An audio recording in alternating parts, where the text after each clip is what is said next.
शंकराचार्यमध्यमा अस्मदाचार्यपर्यन्तां वन्दे गुरुपरम्परा समस्तजनकल्याणे निरतं करुणामयं नमामि चिन्मयं देवं सद्गुरुं ब्रह्मविद्वरं गुरुर्ब्रह्मा गुरुर्विष्णु गुरुर्देवो महेश्वरः गुरुः साक्षात् परं ब्रह्म तस्मै श्री गुरवे नमः। तस्मै श्री गुरवे नमः। मूकं करोति वाचालं पंगुं लंघयते गिरिं यत्कृपातमहं वन्दे परमानन्दमाधव।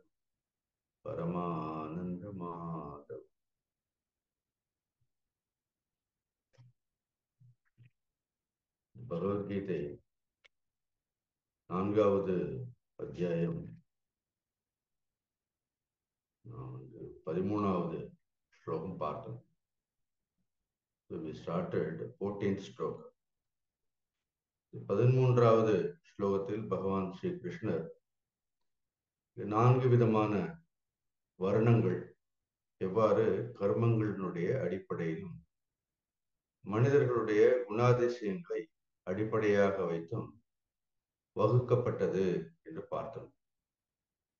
அதுல 2வது வரி பகவான் தஸ்ய கர்த்தாரம் அபிமா வித்தி அகர்த்தாரம் அவ்யயம் என்று சொன்னார்.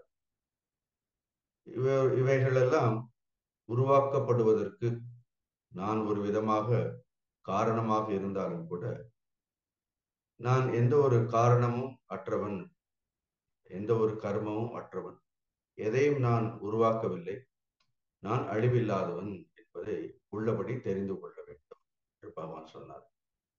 கொஞ்சம் ஆழமான ஒரு விஷயம். I am the doer but I am not the டூயர்னு சொல்றாரு.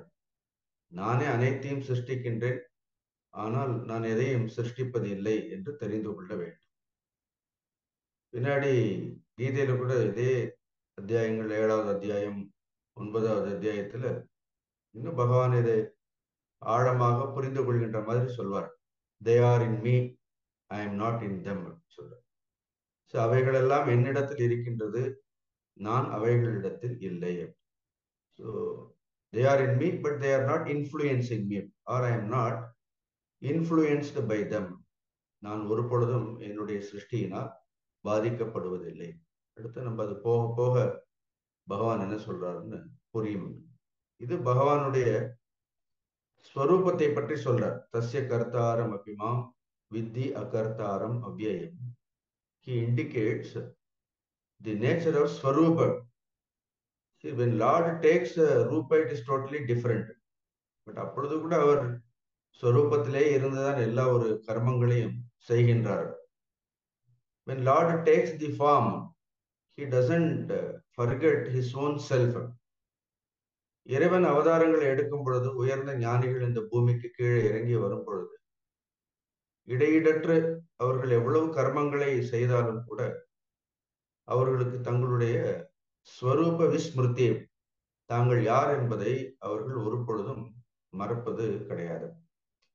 They don't get lost in karmas.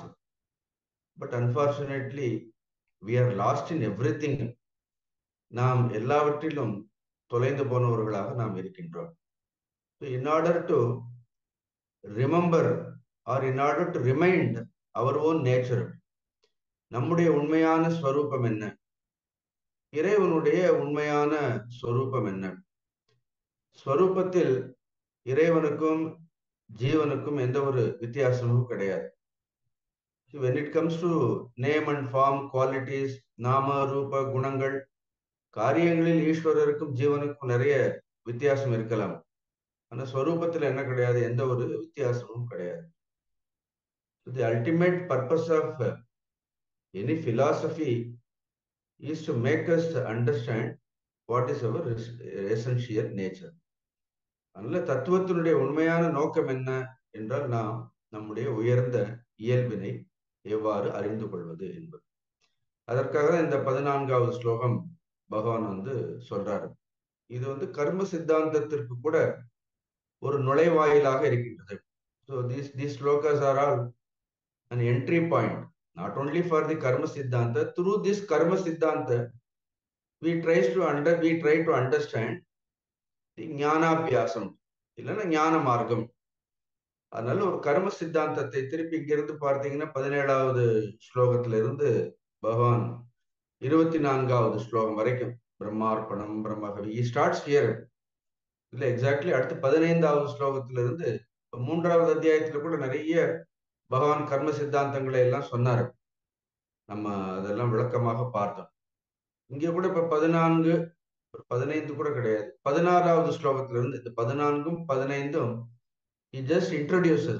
அப்புறம் 16வது ஸ்லோகத்துல இருந்து 24வது ஸ்லோகம் வரைக்கும் கிம் கர்ம கிம கர்ம இது கவயக அப்படி அத்திர மோகிதாகான்னு அது எல்லாமே கர்மத்தினுடைய சித்தாந்தங்கள்.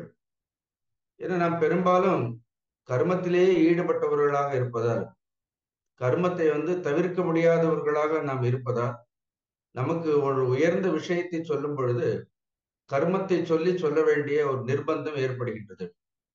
Unfortunately, this ஞான is explained through the karma. கர்மத்தின் மூலமாக அல்லது கர்மம் செய்பவனை வைத்து இந்த ஒரு உயர்ந்த ஞானத்தை சொல்ல வேண்டிய ஒரு நிர்பந்தம் நம்முடைய மறைநூல்களுக்கு இருக்கின்றது. Even though the knowledge is nothing to do with all our actions. கர்மத்திற்கும் ஞானத்திற்கும் என்ன கிடையாது, எந்த ஒரு சம்பந்தமும் இல்லாவிட்டாலும் கூட, if karma is not properly performed, the performer, if he has not understood the purpose behind all these actions, செய்பவர் கர்மங்களை குறித்து சரியாக புரிந்து கொள்ளாவிட்டால், இந்த கர்மங்களுக்கு பின்னணியில் இருக்கக்கூடிய நோக்கங்களை எல்லாம் அவர் சரியாக தெரிந்து கொள்ளாமல் போய்விட்டால் ஞானத்திற்கு அருகாமையில் செல்ல முடியாது.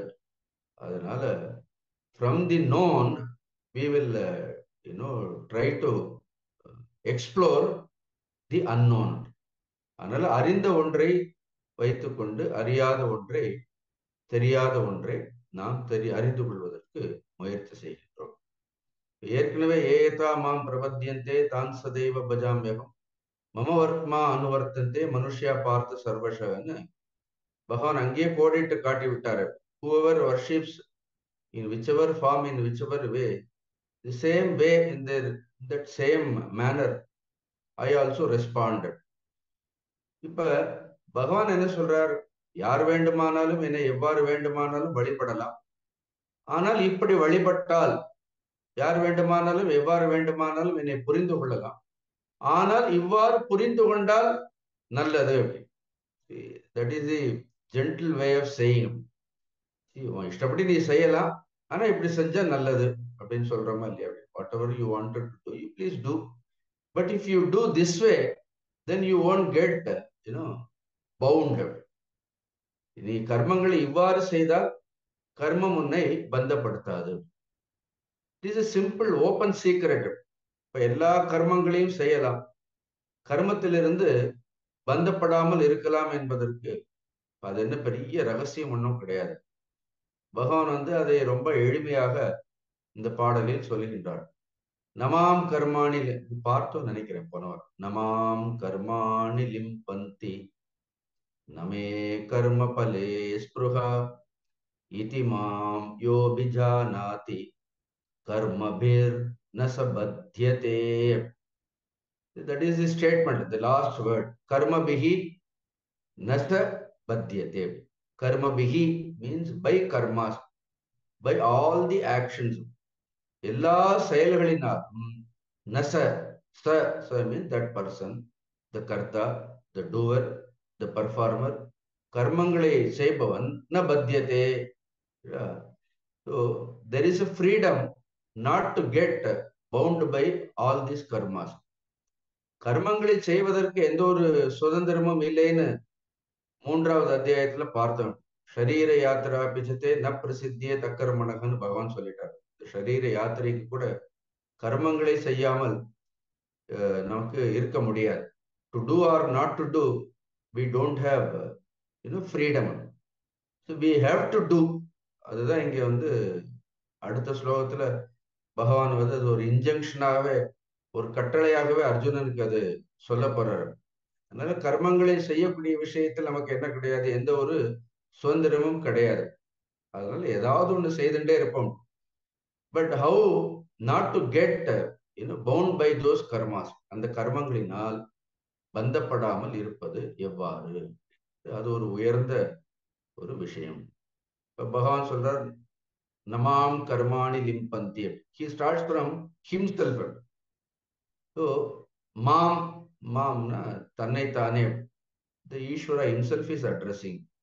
The Lord is addressing. இல்லைன்னா if you take Krishna as a personality telling this to Arjuna, அப்படி வச்சுக்கோ. நம்ம ஈஸ்வரர், குரு அதெல்லாம் ரொம்ப சில நேரத்துல ரொம்ப பெரிய வார்த்தைகளாக இருக்கும். Sometimes we are unable to relate to it. See, that is our problem also. That much later I will talk about it. Now you take Krishna as a personality. ஒரு ஒரு மனிதராக, அர்ஜுனனுக்கு நெருக்கமானவராக, அர்ஜுனன் மீது ஆழ்ந்த அன்பு கொண்டவராக, அர்ஜுனன் மீது கருணை உடையவராக. அப்படி பார்த்தாலும் அர்ஜுனனுக்கு என்ன சொல்றார், Arjuna, I also ceaselessly involve myself in all activities. இடைவிடாது நான் கர்மங்களை செய்து கொண்டே இருக்கின்றேன். Just read the entire life of Lord Krishna, right from his birth. அவர் பிறந்ததிலிருந்து கடைசி வரைக்கும் என்ன, he ceaselessly worked, he tirelessly worked, but always wearing a beautiful smile, a lovely smile on his face. No boredom, ஒண்ணுமே இல்லை. Continuous தொடர்ந்து என்ன பண்ணிருக்கிறார், பணி செய்திருக்கின்றார்கள். தட் பர்சனாலிட்டி, அந்த கிருஷ்ணன் அர்ஜுனன் இடத்தில் சொல்றார். அர்ஜுனன் பார்க்கிறான். It's not, it is so evident for Arjuna also.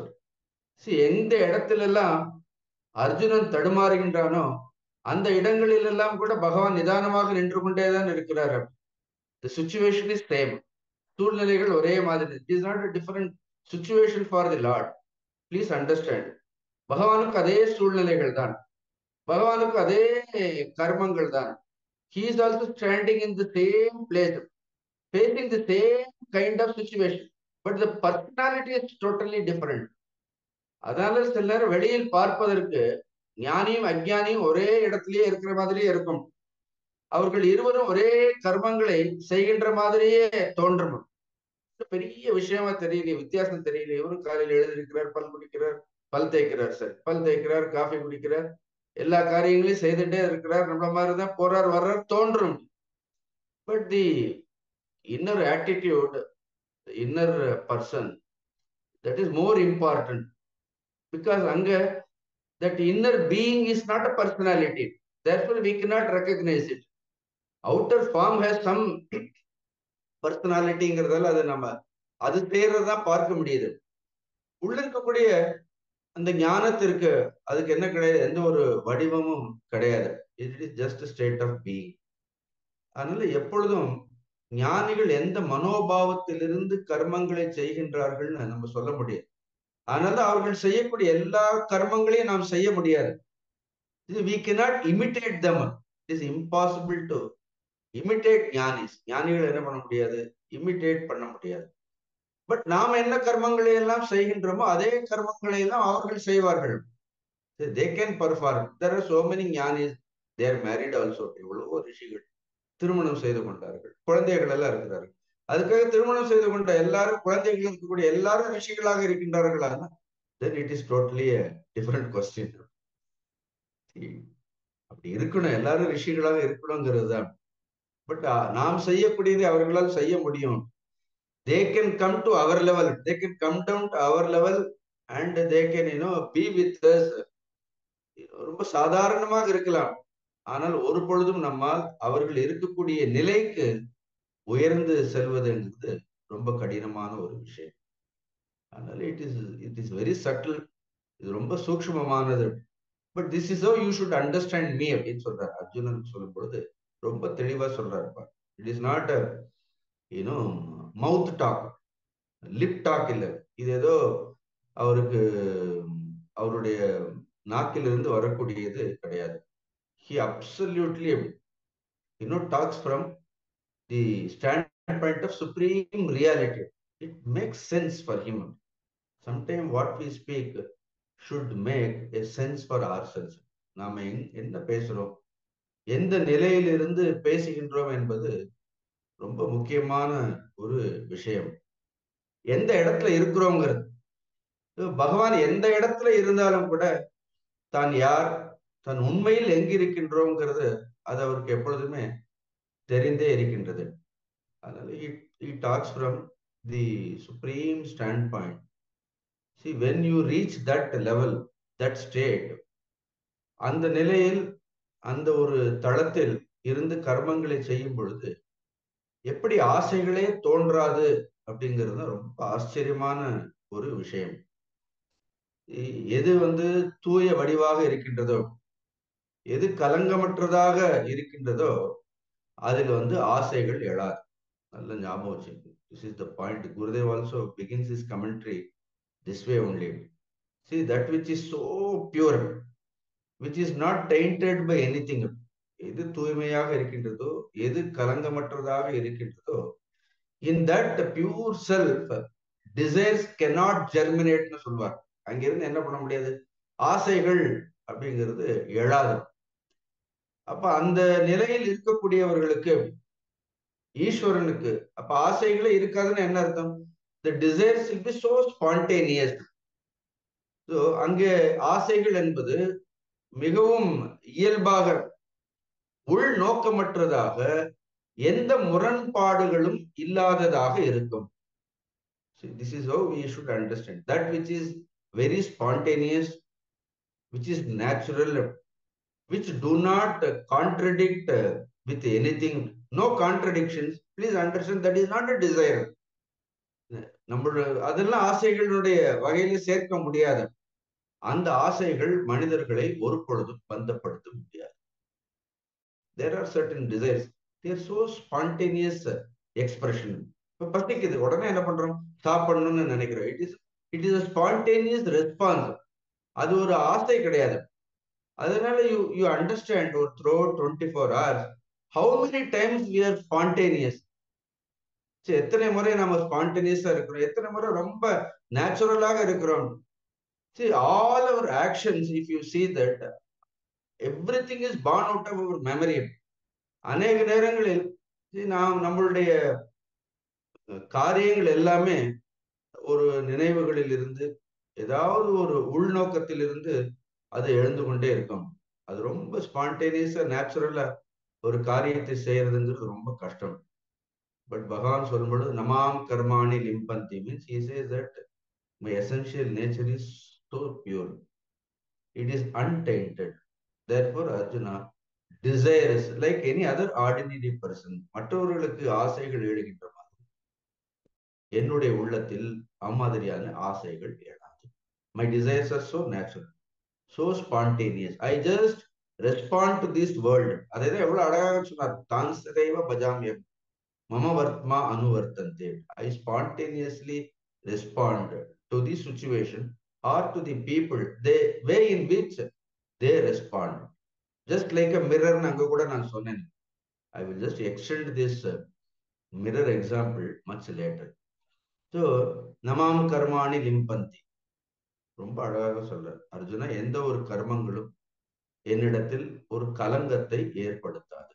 Karmas do not taint me. லிம்பந்தி, லிம்பந்தின்னு என்ன அர்த்தம்? they do not taint me. அதில் எனக்கு எந்த ஒரு கர்மங்களை செய்வதால் எனக்கு எந்த ஒரு தோஷமும் கிடையாது. இரண்டாவது காரணம் என்ன? நமே கர்ம பலே ஸ்புருகா. எனக்கு கர்மத்தின் மீது கர்ம பலன்களின் மீது தீவிரமான ஒரு பிடிப்போ, தீவிரமான ஒரு ஆசையோ, பிடிவாதமோ கிடையாது. ஏன்னா கர்மத்தினுடைய பலன்களை அனுபவித்துத்தான் நான் ஒரு சந்தோஷத்தை, ஒரு திருப்தியை, ஆனந்தத்தை அடைய வேண்டும் என்கின்ற நிர்பந்தம் இல்லை. How beautiful it is. If your attention is not in the results of the actions, your actions will be so spontaneous. இப்ப நாம ஒரு கர்மத்தை செய்யும் பொழுதே நம்மளுடைய உள்நோக்கத்திலே என்ன இருக்கின்றது? கர்மத்தினுடைய பலன்கள். அதுதான் கர்மத்தை செய்வதற்கே நம்மை தூண்டுகின்றது. அதனால ஒரு காரியத்தை செய்யறதுக்கு முன்னாடியே நம்ம என்ன பண்ணுவோம்? ஒரு பலனை நிர்ணயித்துக் கொண்டுதான் நம் காரியத்தையே துவங்குகின்றோம். இதுதான் முதல்லயே சொன்னாரு. கர்மண்யவாதிகாரஸ்தே மாபலேஷு கதாச்சனன்னு பகவான் சொல்லும் பொழுது, when you start itself, you have certain intentions. ஒரு கர்மங்களை ஆரம்பிக்கும் பொழுதே ஒரு உள்நோக்கத்தோடயே செய்தோம்னா என்ன இருக்கும்? இருக்கலாம், தப்பு இல்லை. But sometimes all those intentions are so selfish. The intentions are self-centered. கர்மத்தினுடைய பலனை ஒரு மனிதன் கர்மம் செய்யும் பொழுது அதை தான் மட்டும் அனுபவிக்க வேண்டும், இல்லைன்னா தன்னை சுற்றி இருப்பவர்கள், தனக்கு நெருக்கமாக இருப்பவர்களுக்கு மட்டும்தான் அந்த கர்மத்தினுடைய பலன் சொந்தம்னு என்ன இருக்கிறது? We limited that fruit of action only to a certain people or only to myself. அந்த கர்மத்தினுடைய பலனை நான் மட்டும்தான் அனுபவிக்க வேண்டும். எவ்வளோ ஞானிகள் கர்மங்களை செய்தார், அவர்கள் அவ்வளோ கர்ம பலன்கள் இருக்கு. Suppose if there is a great guru, மகா தபஸ்வின், so many people, இப்ப பரமாச்சாரியார்லாம் இருந்திருக்கிறார்கள். Embodiment of tapas, they have performed enormous tapas. One unnecessary word they have not uttered. See, whatever they have uttered, அது எல்லாமே தெய்வத்தினுடைய குரலாகவே இன்னைக்கு புத்தகங்கள் எல்லாம் இருக்கிறது பாரு. So much tapas they have performed. Now, did they enjoy all the fruit of that tapas? அந்த கர்மத்தினுடைய பலன்களை எல்லாம் அந்த தவத்துக்கு, தவமும் கூட கர்மம் தானே, அந்த கர்மத்தினுடைய பலன்களை எல்லாம் எதுவும் அவர்கள் அனுபவிக்கவே இல்லை. See, they have offered, they have surrendered all their karma phala for the betterment, for the benefit of this universe, in the larger interest. They have done everything. Ultimately, see our own Gurudev, 78 years, 24 hours, he was also ceaselessly engaged completely in karma. Now all the fruits of their karma we are enjoying, but we sometimes don't have any gratitude also. At least நமக்கு அப்படியெல்லாம் கர்ம பலன்களை எல்லாம் எதிர்பார்க்காமல் கர்மங்களை எல்லாம் செய்யணும்னு முடியலனாலும் கூட இன்னொருத்தருடைய கர்மத்தினுடைய பலன்களை நாம் அனுபவிக்கும் பொழுது இந்த கர்மத்தினுடைய பலன்கள் எல்லாம் பிறர் செய்தது, அதை நாம் அனுபவிக்கின்றோங்கிற at least that sense of gratitude should be there. Most of the time we don't have that gratitude also. No, Krishna says name karma pales purga. Even if the outcome of the war, இவ்வளவு அர்ஜுன நிமித்தமாக அர்ஜுனனோடு நின்று யுத்தம் செய்து அந்த கர்மத்தினுடைய பலனை எல்லாம் அவர் அனுபவிக்க வேண்டும்ங்கிறதுக்காக அந்த யுத்தங்களை எல்லாம் அவர் செய்கின்றார். But Arjuna might think Lord is fighting for us. Lord is not waging this war not for himself. It is not for Arjuna also. He clearly said dharma samsthapanarthaya. See, the intentions you see the Lord, paritranaya sadhuna, vinashaya cha dushkritam, dharma samsthapanarthaya, sambhavami, not only sambhavami, karomi also. I manifest myself. And I don't sit ideally also. I continuously do all my karmas. எல்லா கர்மங்களையும் நான் செய்து கொண்டே இருக்கின்றேன். But அந்த கர்மங்களில் என்ன, there is no spruha. அந்த கர்மத்தினுடைய பலன்களின் மீது என்ன கிடையாது, எந்த பிடிப்பும் கிடையாது. பிகாஸ் அந்த கர்மத்தினுடைய பலனை அனுபவித்துத்தான் ஒன்றை பெற வேண்டும்ங்கிற எந்த ஒரு நிர்பந்தமும் கிடையாது. This is very deep. நமக்கு ஒரு கர்மத்தை செய்து அதனுடைய பலன் நாம் எதிர்பார்த்த மாதிரி இல்லைன்னா என்ன பண்ண மாட்டோம், அடுத்த முறை அந்த கர்மத்தை நாம் செய்யவே மாட்டோம். நமக்கு கர்மத்தினுடைய பலன் தான் என்ன, கிரேட்டஸ்ட் மோட்டிவேட்டர். எவ்வளவு பலன் கிடைக்குங்கிறது தான் மோட்டிவேஷன். ஒரு மாசம் முழுக்க உழைக்கிறோம், ரெண்டு விஷயம் இருக்கிறது. ஒண்ணு சப்போஸ் யூ ஆர் டூயிங், நீங்க எந்த maybe in any professional, one thing you may continuously work so that end of the month end என்ன கிடைக்கிறது, you get some kind of a package. See, that is one thing, that is totally different. But அதையும் நாம் செய்யக்கூடிய கர்மத்திற்கு என்ன இருக்கக்கூடாது, you should de-link what you get from what you do. What you do is more important. Don't do it just for the sake of getting some kind of a monetary benefit மட்டும் கிடையாது. It is required, இல்லைன்னு சொல்லல. அது ஒரு பொருளாதார ரீதியாக ஒரு மனிதர்களுக்கு கர்ம பலன்கள் என்பது தவிர்க்க முடியாது. ஆனா அது கர்மத்தினுடைய பலனை அனுபவிக்க வேண்டும் என்பதற்காக என்ன செய்ய வேண்டாம்? கர்மங்களை செய்ய வேண்டிய அவசியம் கிடையாது. கர்மங்களை செய்ய that need not be a motivating factor. Just say that whatever you do, it serves the humanity. நாம் செய்யக்கூடிய எல்லா காரியங்களும் நம்மை சுற்றி இருப்பவர்களுக்கு ஏதாவது ஒரு பிரயோஜனமா. அதனால நமாம் கர்மாணி லிம்பந்தி நமே கர்ம பலேஷ் புரகான்.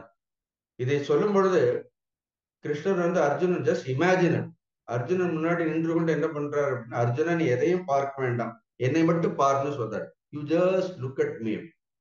You don't search for God, you don't search for Eswarar, just look at me.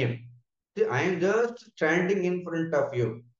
இந்த ஸ்லோகத்திலே பாருங்க, எத்யதா சரதி சிரேஷ்டக, ஏன்னா அது சிரேஷ்ட புருஷர்னு அந்த உதாரணம் மட்டுமில்லை, அந்த சிரேஷ்ட புருஷர் என்பவர் எப்படி இருக்க வேண்டும்ங்கிறதுக்கும் ஒரு உதாரணத்தை சொல்றார் பாருங்க.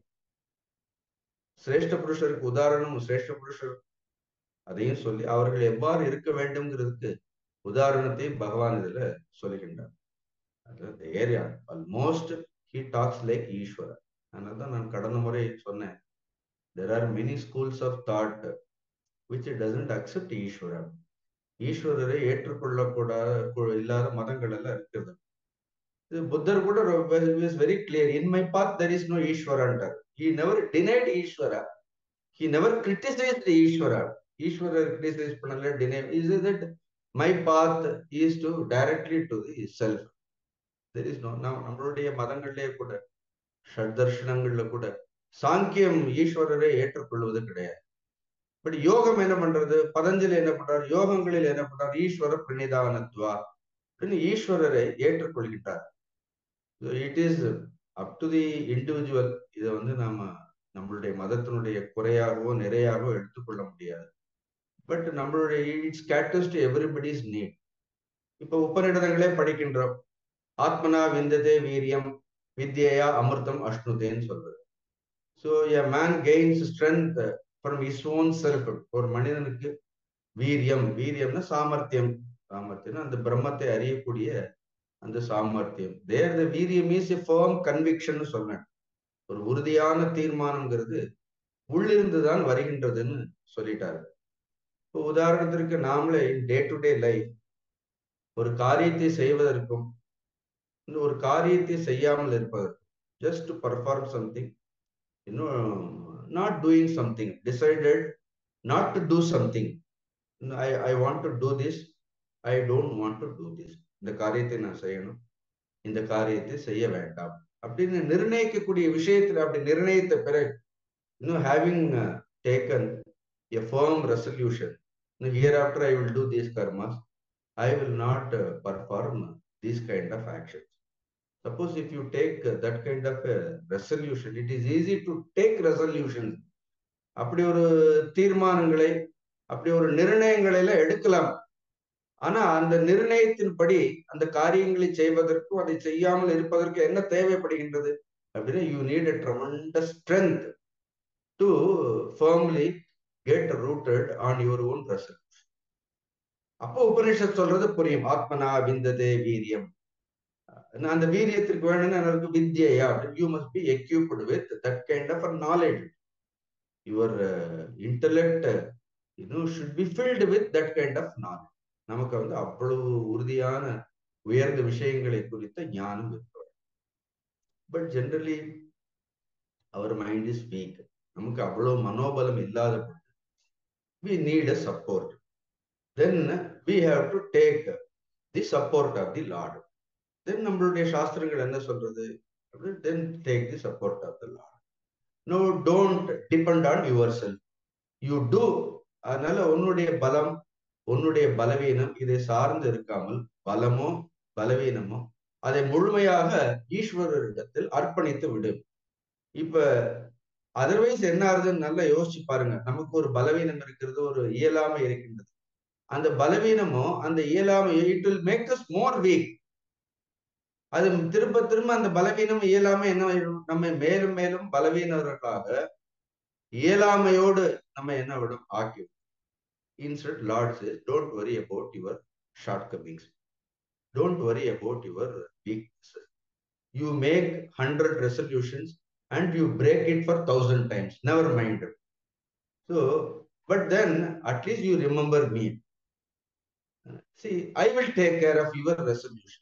See, this is where the guru has the important role to play. So you then the guru says, you don't worry, you make 100 resolutions and 1,000 times you break all that resolution. But if your devotion is supreme to me, but then this theory is not accepted by everybody. But why they sometimes people criticize this kind of a theory? Because when the Lord says, the people who say this to others, they will take advantage on others. அதுதான் problem. somebody says that நீங்க 1000 தப்பு பண்ணணும், இல்ல 1000 தீர்மானங்கள் எடுங்க, அதை ஒரு 5000 தடவை அந்த தீர்மானங்கள், இல்ல ஒரு 100 தீர்மானங்களை எடுத்து 1000 தடவை கூட அந்த தீர்மானங்களை எல்லாம் நீங்கள் நிறைவேற்றாமல், ஆனால் என்னிடத்தில் முழுமையாக சரணடைந்தால் நான் உங்களை பார்த்துக் கொள்கின்றேன். Sometimes the surrender is not viewed in a proper way. The person who says this, he takes the advantage on other people. So generally people are weak already, நம்ம சொல்லிட்டோம். அதனால என்ன ஆகுது அப்படின்னா, they always imagine probably this person is more stronger than us. He is more capable of giving something. என்ன sometimes blindly we started following somebody. தான் திருமூலர் கூட he also cautions, குருடும் குருடும் குருட்டாட்டமாடி குருடும் குருடும் குழியில் வீழ்ந்தவாறே. When Lord says he doesn't want to take any advantage over us, he makes it as a real state. So if we find such a guru who is so compassionate, who is a brahmagyan, who is a maha tapasya, suppose such a guru assures you, okay, you leave everything to me, then it is worth surrendering. If there is a weakness, just go and plead to him. Whether it is a strength or a surrender, completely surrender everything. அந்த ஸ்லோகம் கூட நம்ம எவ்வளவு பார்த்தோம். அந்த சர்வதர்மான் பரித்யஜ்ய மாமேகம் சரணம் பிரஜ அகம் த்வா சர்வ பாபேபிய மோக்ஷயிஷ்யாமி மா சுச்சக. Many schools of thought may not accept this theory. Suppose the same Upanishad also says, ஆத்மனா விந்ததே வீரியம் வித்யே அமிர்தமஸ்ருதன்ட்டு போயிடும் அப்படின்னு. ஒரு ஈஸ்வரனும் வீரியத்தை கொடுக்க முடியாது, ஞானத்தை கொடுக்க முடியாது, எல்லாம் நீயே பார்த்துக்க வேண்டாம். அங்கே உபனிஷத் படிச்சா என்ன ஆயிடுறது? Upanishad will wash its hands, complete கை கழுவி விட்டுடும்.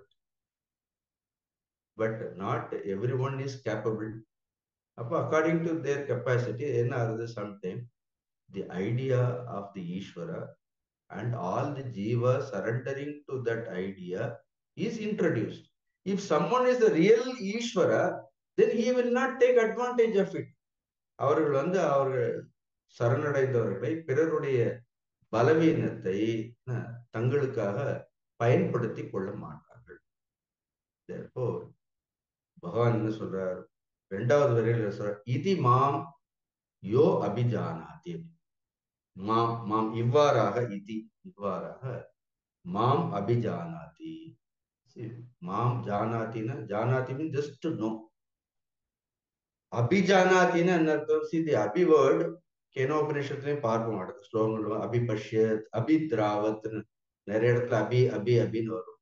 There the meaning is different, but this upasarga here Abhi is completely, நான் சொல்லியிருக்கேன் அபிஷேகம்னு சொல்றோம். அபிஷேகம்னு அறகுறையா பண்றது இல்லை. அபிஷேகம்னு என்ன அர்த்தம்? அபிஷிக்தம். அபிஷிக்தம் means to sprinkle everywhere completely. அதனால not just ஜானாதி, இறைவனை நாமமாகவும் ரூபமாகவும் இல்லை. We should know the capability of the giver, what he can give. So from where he makes such a statement, எந்த நிலையிலிருந்து அவர்கள் பேசுகின்றார்கள், அவர்களால் என்ன செய்ய முடியும்னு நமக்கு தெரிந்திருக்கும். இதி மாம் யோ அபிஜானாத்ய, யார் ஒருவர் என்னை இவ்வாறு புரிந்து கொள்கின்றார்கள். அதனால்தான் நான் இந்த ஸ்லோகம் சொல்லும் பொழுது, நமாம் கர்மாணி லிம்பந்தி நமே கர்ம புலேஷ் புருகா, அவ்வளவுலாம் கூட நீங்க போக வேண்டாம். கர்மங்கள் என்னை பந்தப்படுத்தாது, கர்மத்தினுடைய பலன் என்னை பந்தப்படுத்தாது, இவ்வளவெல்லாம் கூட நீங்க ரொம்ப ஈஸ்வரரை பற்றி ஆராய்ச்சி செய்ய வேண்டிய அவசியம் இல்லை. ஏன் ஏதாவது PhD வாங்கணுமா? ஈஸ்வரரை ஆராய்ச்சி பண்ணி ஏதாவது வாங்கணும்? A simple statement, iti mam yo abhijana. Adu por yo mam abhijana. The one who knows me completely, totally. Therefore, if you know somebody's capability, then you will completely surrender to him. Iti mam abhijanati. If you know me thoroughly, karma bir nasabatyate. கர்மங்களினால் உனக்கும் என்ன கிடையாது, உனக்கும் எந்த ஒரு பந்தமும் கிடையாது. Because you are not different from me. See, then you don't stand as an individual. புரியுறது உங்களுக்கு? If you completely surrender to the Lord, if you completely surrender to the Guru, அங்க என்ன ஆகும் ஆக்சுவலா? அங்க என்ன ஆகும்? The individual personality gets dissolved. See, that is surrender. சரண்டர்னு ஏதோ சாஷ்டாங்கம் எழுந்து அப்படியே நமஸ்காரம் பண்றது இல்ல, சம்பிரதாயமா பண்ற நமஸ்காரம், அதுவும் பண்ண வேண்டியது. Total identity is lost. சரண்டர்ல என்ன ஆகுது? You lose your complete identity. Just ஒரு 1 minute touch your heart and just feel it. Then we understand what is completely surrendering to the Guru, completely surrendering to the Ishvara. ஸ்லோகங்கள்ல உண்டு. तेरा तेरे अर्पण क्या लागे मेरा. तेरा तेरे अर्पण. This jiva belongs to you. I don't belong to myself. Lord, I don't have any identity. I don't want to keep any identity. I don't want to be this. I don't want to be that. Oh Lord, make me nobody. Just simple prayer. You utter it and you just feel it. I don't want to be this. I don't want to be that. Let the world recognize me. Let the world not recognize me. The world is not a matter for me. All I need is only you. Take me into you. Make my individuality get dissolved in you. Make a simple prayer. See, we may not have other capabilities. நான் சொன்ன மாதிரி ஒன்றை செய்வதற்கும் செய்யாமல் இருப்பதற்கும் ஒரு நிர்ணயம் எடுத்த பிறகு அதை செய்வதும் செய்யாமல் இருப்பதற்கும் ஆத்ம பலம். Very good. ஒரு புத்தகமா போடுறதுக்கு ரொம்ப. Now, at least to pray sincerely, wholeheartedly, முழுமையாக அந்த ஈஸ்வரரை புரிந்து கொண்டு ஒரு பிரார்த்தனை செய்வதற்கு are we not capable? Are we not capable? நமக்கு அகங்காரம் வரும்போது how many statements we make. மனிதர்களுக்கு அகங்காரம் எவ்வளவு பலத்தை கொடுக்கிறது பாருங்க. When a man is egoistic, he talks so much as though he will talk that he is a creator, as though he is running the whole world. Keep aside. Just appeal to the Lord. Oh Lord, just I don't want to be anybody. Let my individuality get dissolved. The problem is, many times we don't understand about Ishvara. It's a simple problem. அநேக நேரங்களில் நமக்கு ஈஸ்வரருடைய உண்மையான இயல்பு, even for that matter குருவெல்லாம் நிறைய பேர் சொல்லுவார்கள், குருவனுடைய உண்மையான ஸ்வரூபமோ இயல்போ அநேக நேரங்களில் the real impact of it, அதனுடைய ஒரு தாக்கம், தமிழ்ல சொல்லணும்னா ஈஸ்வரர்னா என்னங்கிற ஒரு விஷயம் நமக்கு எல்லாமே இட் இஸ் சூப்பர்ஃபிஷியல். இல்லைன்னா தேர் ஒன்லி பெரிஃபெரி லெவல். மேலோட்டமாக தான் நமக்கு இறைவனை பற்றி இதெல்லாம் நமக்கு சம்பிரதாயமாக நமக்கு என்ன சொல்லப்பட்டிருக்கின்றதோ. See, we have got information about God. We have information about Ishvara. But our understanding about Ishvara is also not complete because we don't interact with him. Do we interact all the time with the Lord? Just imagine why our understanding. Now, many times I have asked this question. Suppose we have not understood Guru completely, because where do we interact with them? See, we don't interact with them at all. Do we interact with Ishvara every time? But 24 hours, we are constantly interacting only with the world. Our relationship, our interactions are completely, only with the world. Where do we interact with Ishvara? ஈஸ்வரோட எங்க interactions இருக்கிறது? Where do we interact with the Guru? We don't interact. He said, அடுத்து சொல்லப்படுற தத்வித்தி பிரணிபாதேன பரிபிரஷ்னேன சேவையா உபதி. Where is the பிரணிபாத பரிபிரஷ்ன Seva இதெல்லாம் எங்க இருக்கிறது? இதெல்லாம் நம்மளுடைய டிக்ஷனரியிலே இல்ல. There is no seva, there is no pariprashna. இதெல்லாம் எங்க இருக்கிறது? But still the Guru continues to give us. That is his compassion. But where do we interact with people, with the great people? Where do we interact with the Ishvara? Our interactions are always with the world and only with the worldly people. 24 hours we are only thinking about the world, we are only interacting about the world. Now suddenly Lord says, comes and Yomam Abhijanat iti mam yobijanati karma birna sabhadyate. See, the world with which we are interacting, எந்த உலகத்தோடு நாம் இடைவிடாது சம்பந்தம் கொண்டிருக்கின்றோமோ அந்த உலகத்தை குறித்தே நமக்கு சரியான புரிதல்கள் கிடையாது.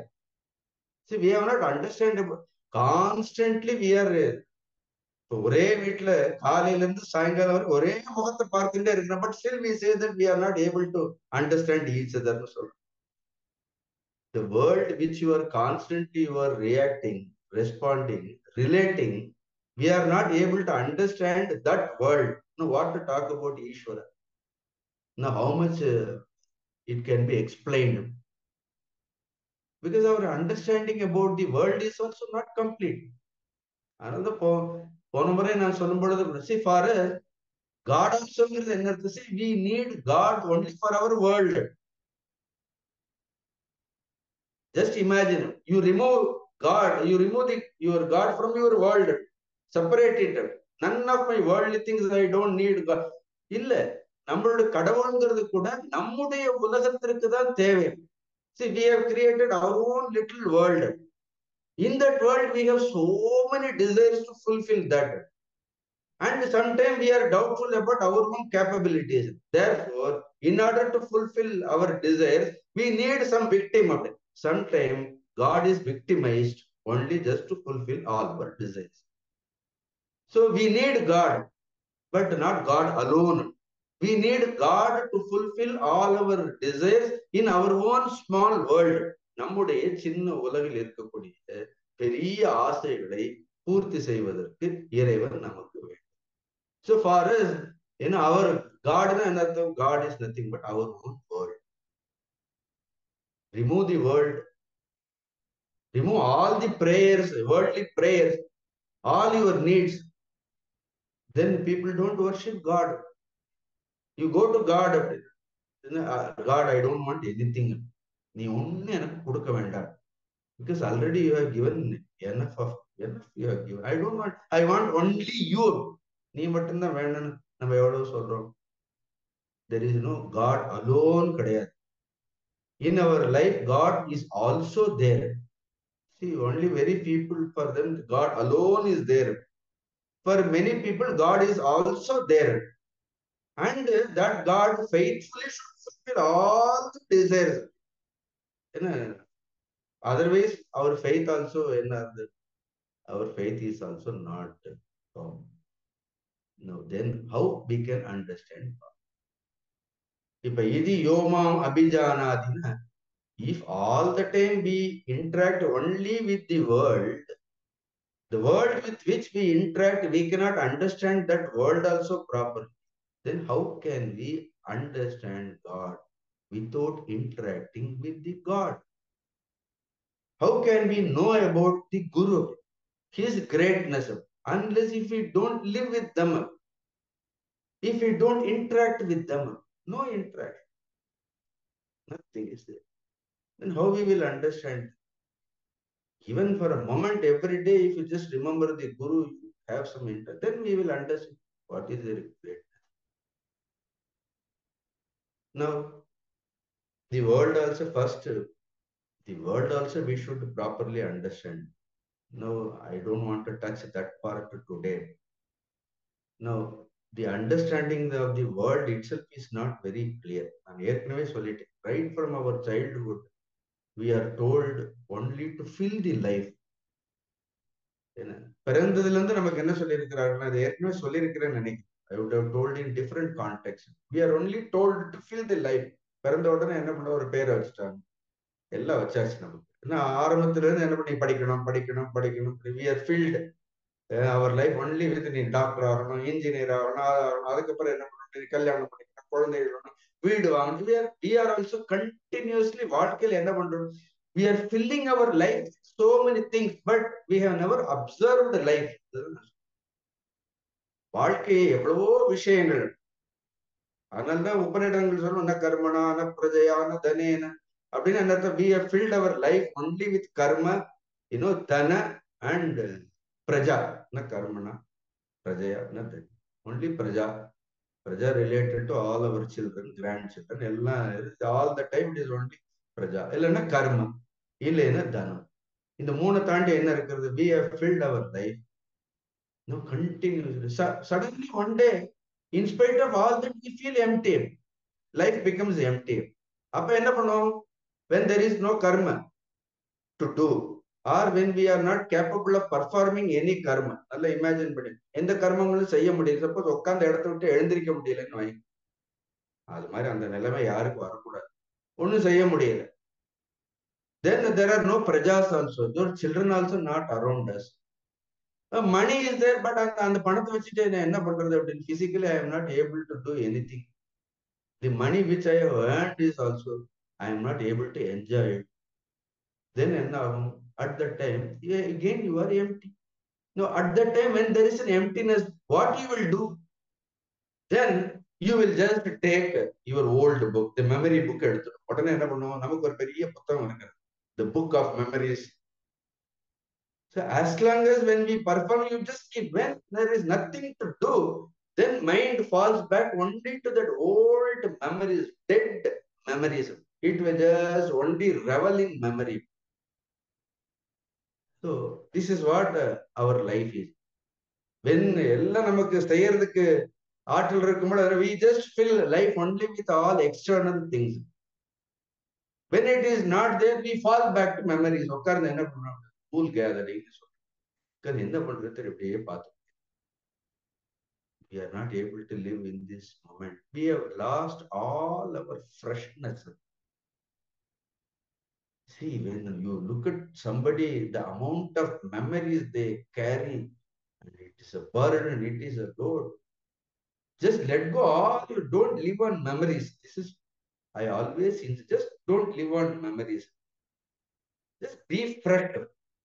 You don't need any memories. இன்னைக்கு பசிச்சா இப்ப சாப்பிடுறதுக்கு நேற்று பசிக்கும் பொழுது சாப்பிட்ட மெமரியினுடைய அவசியம் இல்லை. அப்படி, do you need that memory today when you want to fulfill, satiate your hunger or thirst? Yesterday's memory of thirst and hunger is not required. You don't need to remember it. Memory is not required. There is no need to remember anything. அவசியம். No, when we say all this knowledge, this should not become memory. See, Vidya is not a memory. Knowledge is not a memory. See, knowledge is so lively. See, it has to be lived on every moment. If knowledge becomes memory, it becomes only theory. நல்லா ஞாபகம் வச்சு, இதெல்லாம் இந்த பகவத்கீதையெல்லாம் நான் பகவத்கீதையை memorise பண்ணிட்டேன். Very good, you should memorise Bhagavad Gita. But then that is only a theory. The knowledge must be lived. So my firm opinion is, no knowledge is any memory. Knowledge should not create any memory. On the contrary, knowledge should destroy all our memories. Don't live on memories. Then you will see how fresh. குருதேவெல்லாம் பாருங்க, 78 வயசுல கூட the charm of that personality, that fragrance. பாருங்க, குருதேவோட படத்தை எடுத்து பாருங்க. 25 வயசுல உங்க படத்தை எல்லாம் பாருங்க. நீங்க 40 வயசுல எப்படி இருக்கும்? எதையோ இழந்த மாதிரி, இப்போ எதையோ பறி கொடுத்த மாதிரி. There is no freshness in us. I have seen Sadhguru Shivananda Murthy. அப்பா 80 yearsல அவ்வளவுதான். How fresh அப்படியே அப்ப புத்த. நான் எப்பவுமே கேட்பேன், how is it possible to get no memories? No, we have so many memories. We have fixed God according to our own plan. See, we have to get fixed according to the plan of the God. But we have fixed God according to our plan. Do you know the difference between fixing God according to the plan? No, we should get fixed according to the plan of the God. Now, today, whatever I am doing, for example, whatever I am doing, wherever I am, it is all according to the plan of my own Guru. Whatever he said, I am just doing it. Udaharanathu, just an example. I am not exaggerating anything. I am not making any unwarranted statements. No, wherever I am placed, I am fine. Whatever is given to me, I am happy with it. No demands, nothing. Because he has fixed something for me according to his plan, the way he has fixed me. I am ready to live it. I am nothing to look forward. I am nothing. There is nothing to achieve. This way, have we ever understood Lord? அதுதான் அர்ஜுனனுக்கு பகவான் சொல்றாரு அப்படி. Wherever I am making you stand, whatever I am asking you to do, you just do it. You don't think ன்னு சொல்றாரு. You don't even think. See, iti yomam abhijana. Now I will tell you a simple thing. Whether it is life, please follow this principle very strictly. You will be very happy. I will assure happiness. Not that I am assuring happiness. This is how it is. Simple thing. Whether it is with the Lord or Guru, whether it is with the world or with the people, அது உலகமாக இருக்கட்டும், மனிதர்களாக இருக்கட்டும், கடவுளாகவே இருக்கட்டும். Lay one rule, ஒரு one firm rule, ஒரு சின்ன ஒரு ஒரு ஒரு விதிமுறை வச்சு. இந்த உலகத்தில் இறைவனாக இருந்தாலும், வெளியில் இருக்கக்கூடிய உலக விஷயங்களாக இருந்தாலும், மனிதர்களாக இருந்தாலும், இவை எல்லாவற்றையும் பயன் உள்ளதாக பாருங்கள். பயனுள்ளதாகன்னு தெரியுதா? Look at them as they are beneficial to us. பயனுள்ளதாக, பெனிஃபிஷியல் கூட சொல்லக்கூடாது, அர்த்தம் மாறி. பயனுள்ளதாக பாருங்கள், பயன் தரக்கூடியதாக பார்க்காதீர்கள். I don't know how to put it in English. இந்த உலகத்துல அது ஈஸ்வரனாகவே இருக்கட்டும், குருவாகவே இருக்கட்டும், உலக விஷயங்களாகவே இருக்கட்டும், நாம் பழகக்கூடிய மனிதர்களாகவே இருக்கட்டும், என்ன இடம்? எப்பொழுதும் எல்லாவற்றையும் பயன் உள்ளதாக பாருங்கள், அதை பயன் தரக்கூடியதாக பார்க்காதீர்கள். இதுதான் கர்ம பலத்திலிருந்து வெளியில வர்றதுக்கு சுலபமான ஒரு வழி. One way of putting your mind away from all expectations. All expectations. This one idea will throw you out of all expectations. பயன் தரக்கூடியதாக பார்க்கும் பொழுது என்ன ஆறுது பாருங்க. எல்லாவற்றையுமே பயன் தரக்கூடியதாகவே பார்த்து இருக்கணும். ஒரே விஷயம் எப்பொழுதுமே நமக்கு பயன் தராது. ஒரு காலத்தில் நமக்கு உதவி செய்வதவர்கள், நமக்கு நம் உடன் துணை நின்றவர்கள் இன்றைக்கு நமக்கு உதவி செய்யக்கூடிய நிலையில், நம்மோடு துணை நிற்கக்கூடிய நிலையில் இருக்க மாட்டார்கள். அப்ப அவர்கள் நாம எப்படி பார்க்கணும்? கடந்த காலங்களில் அவர்கள் எவ்வளவு நமக்கு உதவி செய்திருக்கின்றார்கள். See, it is better to fall back on such good memories. See, these are all the people helped only for my upliftment. அது எப்ப நீங்க பயன் தரக்கூடிய விஷயமாக நீங்கள் பார்த்தீர்கள், ஏற்கனவே நமக்கு உதவியவர்களாக என்ன பண்ணுவோம்? மறந்து போய் விடுவோம். There will not be any sense of gratitude. ஒரு நன்றி உணர்வு, ஒரு கண்ணியம்ங்கிறது இருக்காது. ஒரு குழந்தை தன்னுடைய தாய் தந்தையரை பயன் உள்ளவர்களாக பார்க்க வேண்டும். பயன் தரக்கூடியவர்களாக பார்த்தால் என்ன? பயன் தரக்கூடியதுங்கிறது it is ongoing, it is a continuous demand. பயன் தரக்கூடியதில் என்ன இருக்குது? There is a demand. That is what you should constantly give me something. அப்ப இன்றைக்கு யார் நமக்கு பயன் தரக்கூடியவர்களாக இருக்கிறார்களோ அவர்கள் என்ன பண்றாங்க? Then we pay so much importance only to that people. See how selfish we are then. அப்ப நேற்று பயன் தந்தவர்கள் எல்லாம் என்ன? அவர்கள் எல்லாம் பயன் தந்தவர்கள், இவர்கள் எல்லாம் பயன் தரக்கூடியவர்கள். எனக்கு பயன் தந்தவர்கள் எல்லாம் வேண்டாம், எனக்கு பயன் தரக்கூடியவர்கள் இருந்தால் போதும். How selfish, how narrow is our thinking. தென் ஈஸ்வரனை எப்படி பார்க்கிறோம்? ஈஸ்வரன் பயனுள்ளவராக பார்க்கணும். He has created me, he has given me everything. There must be a sense of gratitude. எப்பொழுதுமே கடவுளை பயன் தரக்கூடியவராகவே நாம் பார்த்துட்டே இருந்தால் என்ன? பாவம் 24 இப்ப திருப்பதியில எல்லாம் அவர் தூங்குறதே இல்லைங்கிறார். தூங்குறதே இல்லை. Because all the time C பயன் தரக்கூடியதாக பார்க்க வேண்டாம்னு கூட நான் சொல்லலை. பட் பயன் உள்ளதாக பார்க்கிறது என்ன இருக்கிறது? பயனுள்ளதாக பார்க்கும் பொழுது the gratitude will be the gratitude which was there, which will be now also forever it will be. அது வந்து ஒரு கடந்த காலத்து பயன் தரக்கூடியதுங்கிறதுல என்ன ஆயிடும் அப்படின்னா, அவங்க இவங்க எதிர்காலத்திற்கு நமக்கு தேவையாங்கிறதையும் நம்ம அதை பத்தி நமக்கு கவலை இல்லை. நம்ம கடந்த காலத்துல இவர்கள் இருந்தார்கள், இப்ப இவர்களால நமக்கு என்ன காரியம் ஆகும்? then you start using only people. You will only start using people. The moment the people are not useful to us, we just discard that relationship.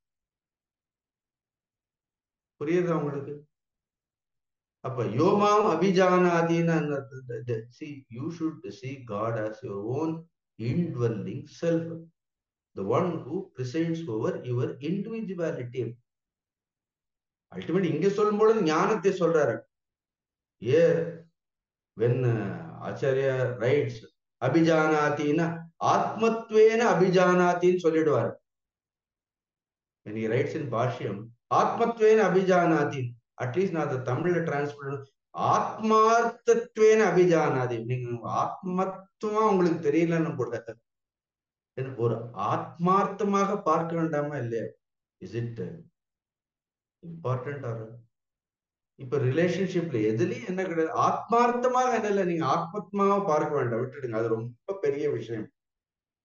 But in our relationship ஆத்மார்த்தமாக, இன்னைக்கு நமக்கு யாராவது எவ்வளவோ உதவி செய்யக்கூடியவர்கள் காலையில் எழுந்து ஒரு தண்ணியாவது குடிச்சீங்களான்னு கேட்கிறோம். ஆத்மார்த்தமா மேக்சிமம் எவ்வளவு நம்மளால அவங்ககிட்ட இருந்து வாங்கி கொண்டிமா எடுத்துக்கணும். Do we really think about their welfare? Is there any sense of gratitude? This much these people have given to us. I should at least a word, ஒரு வார்த்தை, என்ன வேணும்னு, என்ன செய்றீங்க, உங்களுக்கு என்ன வேண்டும்? Even people sometimes don't even ask what you want to the people who have helped us. See, that is the saddest thing. End of the day, that parents would have done everything, but then we don't even ask. Suppose if the husband doesn't have any sense of gratitude to that wife, or the wife has no sense of gratitude, if you see only ellame payan tarakud, another Upanishad vehemently says Atmanastu, Kamaya Sarvam Priyam Bhavat. மனிதர்களுக்கு சர்வம் பிரியம் பவத், ஆத்மனஸ்து காமாய, அவனுக்கு சந்தோஷத்தை கொடுக்கறதா இருந்தாலும் ஆத்மனஸ்து காமாய சர்வம் பிரியம். Then how we can understand Ishvara, our relationship with the Ishvara, how it will be stable? As long as ஒரு உறவை நீங்கள் பயன் தரக்கூடியதாகவே பார்க்கின்ற வரைக்கும் அந்த உறவால என்ன ஆகாது, ஒரு பிரயோஜனம். Just start seeing. So these are all the people there. They may not be helping me now, but there was a time they only helped me. So I should have a sense of gratitude for them. Always carry that gratitude is not a burden for us. Gratitude is not a sense of gratitude. நன்றி உணர்வோடு இருப்பது என்பது சுமை இல்லை, அது ஒரு சுமை. It is not a burden. But என்னவர் now the total attitude, எதுவுமே என்னத்தை பயன்படுத்திக்கணும், தூக்கி எறியணும், பயன்படுத்தணும், தூக்கி எறியணும். We have to just use it and then throw it. Use it, throw it. What kind of any relationship, all relationship has become, நமக்கு பிடிச்சாதான் like போடுவோம். As long as a person listens to you, then your post இருந்தா கூட you like only when he fulfills only your demand. If that person doesn't fulfill your demand, you don't even put. நீங்களே பாருங்க, எத்தனை தடவை like போடும்போது பாருங்க, யோசிச்சு தானே போடுறீங்க. Now, I also send so many messages. Sometimes hard people respond also. They just read and there are hardly any people will say thanks for all these things. Ishvara doesn't expect you to thank him. He is not depending on your thank. But by thanking Ishvara, our inner being is elevated. By complimenting somebody, for thanking somebody, but that is how we grow. Our heart becomes, more wide. You become more light. In this world, that which makes you more light is only, I always feel it is only sense of gratitude. If I sit back after I have taken brahmacharya, almost 26 years, if I sit back in the chair, if I think, suppose if I bring my memory, how many people have fed me. There are people, they will not take food if I have not taken food. There are people. There are such a beautiful souls I have seen. They are not with me today. They are not living. But there are ammas I have seen. There was an amma. She will never take even she's equal to 1,000 mothers. As a brahmachari, if I take food only, she will. If I just think, in a day, 10 times she will ask what you want, what you want, what you will have, what you will have, what. Sometimes I used to feel irritated. There were so many times I got angry. But if I think how many people because of whom my life is made, see, those people are not there. Those people may not be giving food right now. Just because they are not giving anything to me right now, is it not right on my part to just forget them? But then when I think about those people, that gratitude makes me so happy actually. I think about those people, their contributions in my life. Of course, there are bad contributors also there. No, I have no regrets about them.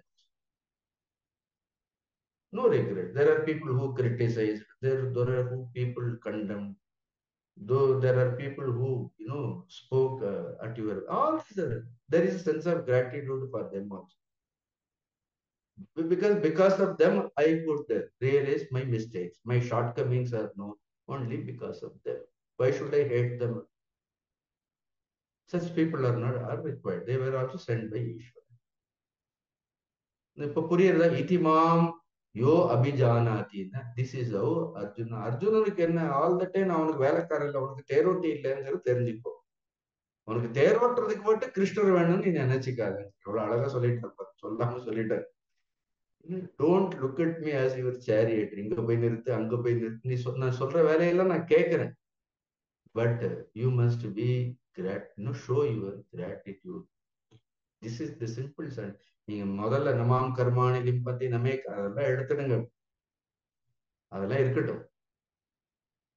யோ மாம் அபிஜானாத்தி, அவ்வளவுதான். அந்த லைனை மட்டும் எடுத்து this is have. அப்ப ஈஸ்வரனை எப்படி பார்க்கணும்? ஈஸ்வரர் இப்ப I'm just giving you to conclude. உங்களை நீங்கள் எவ்வாறு அறிந்து இருக்கின்றீர்கள்? Whether you are useful to you or you are not useful to you. Don't you like yourself? Don't you like yourself? நீங்கள் உங்களுக்கே எப்பொழுதும் ஒரு பயன் தரக்கூடிய விஷயமாகவே இருந்தால் மட்டும்தான் உங்களை நீங்கள் விரும்புகின்றீர்களா? ஒன்றும் இல்லையே. I love myself always. Don't I love myself always? I love myself always. அதே மாதிரி என்ன இருக்கு? See, that is how the self. Lord is always there. He is our self. அது நம்மளுடைய ஆத்ம தத்துவம். இதிமாம் யோ கர்மபி நசபதி. Therefore, such people they are not bound to take karma. Therefore, he commands Arjuna. Therefore, Arjuna, you have to perform your action. அதனால நீ கர்மத்தை என்ன பண்ண வேண்டும்? குரு கர்மைவ தஸ்மாத் துவம். தஸ்மாத் குரு கர்மைவ. You should put that in inverted comma. Tasmat Kuru Karmaiva. Now you see, Lord doesn't want to get fixed by Arjuna. No, Lord fixes Arjuna. It is beautiful, no? Tasmat Kuru Karmaiva. Next, அடுத்த ஸ்லோகத்துல 15வது ஸ்லோகத்துல குரு கர்மைவ தஸ்மாத்வம். Now Lord has fixed him. Blessed are those people who are fixed by the Lord. You know, those people, those who are trying to fix God or trying to fix Guru according to their own whims and fancies. Alas, they have never understood the glory of that God. Don't try to fix him. Anybody whom you respect, whom do you ever never try to fix them in your frame. Never try to do that. If you really think that they are great people, they are glorious people, if they are real gurus, they are supreme people, is God, then let your life, let you live your life according to their plan. It is good. That way, losing a freedom to God actually is gaining everything. If you lose your freedom to God, you will gain everything. அதனால இந்த 4வது அத்தியாயத்துல பிடிச்ச வரி என்னன்னு கேட்டா, யோ மாம் அபிஜானாதி. மாம் அபிஜான்.